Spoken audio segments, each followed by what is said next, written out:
Flu, जिसे medical भाषा में कंजक्टिवाइटिस कहा जाता है, ये आजकल न सिर्फ बच्चों में बल्कि बड़ों में भी बड़ी तेजी से फैल रहा है। आइए दोस्तों देखते हैं आई फ्लू के लक्षण और बचाव के उपाय। संक्रमण फैलने के बाद इलाज से बेहतर है रोकथाम, यानी आप आसपास के लोगों के साथ रहते हुए भी संक्रमण से बचाव कैसे कर सकते हैं ये भी देखेंगे। और ना सिर्फ ये बल्कि अगर इन्फेक्शन हो चुका है, आई फ्लू हो चुका है, तो उसके लिए घरेलू नुस्खे क्या हैं जिनसे आंखों में जलन कम की जा सके और जल्दी से जल्दी आई फ्लू को ठीक किया जा सके बिना हॉस्पिटल गए। ये सारी चीजें अपन इस वीडियो में देखेंगे। अक्सर आपको पता होगा बारिश के मौसम के बाद डेंगू, मलेरिया, मच्छर जनित बीमारियां ज्यादा बढ़ती हैं, लेकिन इस साल आई फ्लू के केस बहुत ज्यादा आ रहे हैं। यहाँ तक कि दोस्तों देश के वैज्ञानिकों ने भी अब तो आई फ्लू को एपिडेमिक घोषित कर दिया है। दो टर्म होते हैं, एक तो पेंडेमिक, जैसे अभी कोरोना महामारी आई, बहुत ज्यादा बल्क लेवल पर दुनिया भर में फैलती है तो उसको कहते हैं पेंडेमिक। दूसरा शब्द होता है एपिडेमिक, जब एक ही समय में एक ही रोग बड़ी संख्या में लोगों में एक साथ फैल जाता है, पर्टिकुलर किसी एरिया में, जिले में, राज्य में, तो इसे कहा जाता है एपिडेमिक। और अभी ये बहुत ज्यादा लोगों में एक साथ फैल रहा है, इसीलिए ये एक एपिडेमिक है आई फ्लू।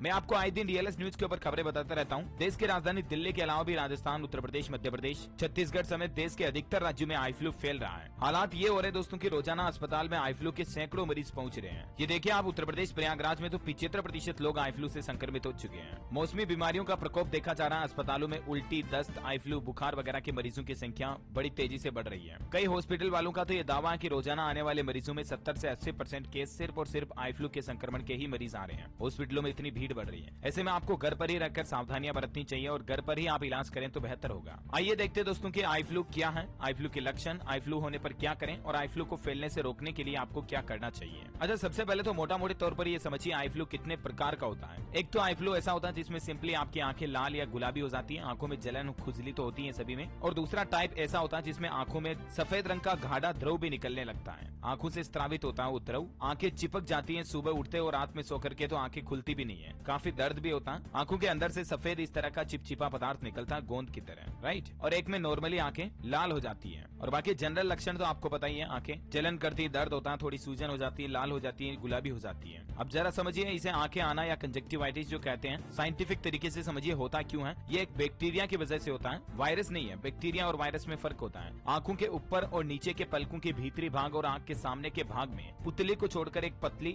श्लेष्मा झिल्ली भी रहती है, और इस झिल्ली को मेडिकल भाषा में कहा जाता है दोस्तों कंजक्टाइवा या नेत्र श्लेष्मा। इस झिल्ली का मुख्य काम होता है हमारे आंखों में बाहर से कोई कचरा वगैरह, कोई धूल मिट्टी अंदर नहीं चली जाए, आंख की सुरक्षा करती है। तो इसी झिल्ली के आसपास ये संक्रमण फैलता है और इस वजह से होता है कि इस झिल्ली में सूजन आ जाती है, ये लाल पड़ जाती है, लालिमा छा जाती है, इसे ही कंजक्टिवाइटिस कहा जाता है। वैसे ये कई प्रकार का होता है, मोटा मोटी दो टाइप का मैंने आपको बताया। अब इसमें बैक्टीरियल कंजक्टिवाइटिस होने पर आंखों में बहुत अधिक कीचड़ जैसा वो पदार्थ आने लगता है, व्हाइट व्हाइट स्त्राव। इसके फैलने की कई वजह हो सकती है, किसी मच्छर, कीट पतंग, कोई रासायनिक पदार्थ अंदर चला जाए, लेकिन अक्सर संक्रमित व्यक्ति के आसपास या उसकी इस्तेमाल की हुई चीजें आप इस्तेमाल करते हो, जैसे कपड़ा, रुमाल या संक्रमित व्यक्ति का इस्तेमाल किया हुआ तौलिया, तो उनकी चीजें कोई स्वस्थ व्यक्ति इस्तेमाल करता है ना, तो उसमें भी संक्रमण फैल जाता है। इसीलिए सलाह है कि सब लोग एक ही आई ड्रॉपर से दवा न डालें, आई ड्रॉपर को आंखों से टच न होने दें। जब ये आपके आसपास के एरिया में रोग फैल रहा हो तो आप स्विमिंग पूल वगैरह में नहाने ना जाएं, क्योंकि स्विमिंग पूल में अगर कोई संक्रमित व्यक्ति नहा के चला गया तो उसकी आंखों का बैक्टीरिया पानी में आ जाता है और उसके जरिए आपकी आंखों तक भी पहुंच सकता है। भीड़ भाड़ वाले स्थान जैसे सिनेमा घर, मेलों वगैरह में ना जाएं जब ये रोग मतलब चारों तरफ फैल रहा हो, तो इन बातों का ध्यान रखें। और ज्यादा तकलीफ हो रही तो डॉक्टर को तो संपर्क करना ही है, लेकिन कुछ सावधानियां आप घर पर बरत सकते हैं। गहरे रंग का काला चश्मा लगाएं, इससे आंखों में तेज रोशनी भी नहीं जाएगी। और आंखों को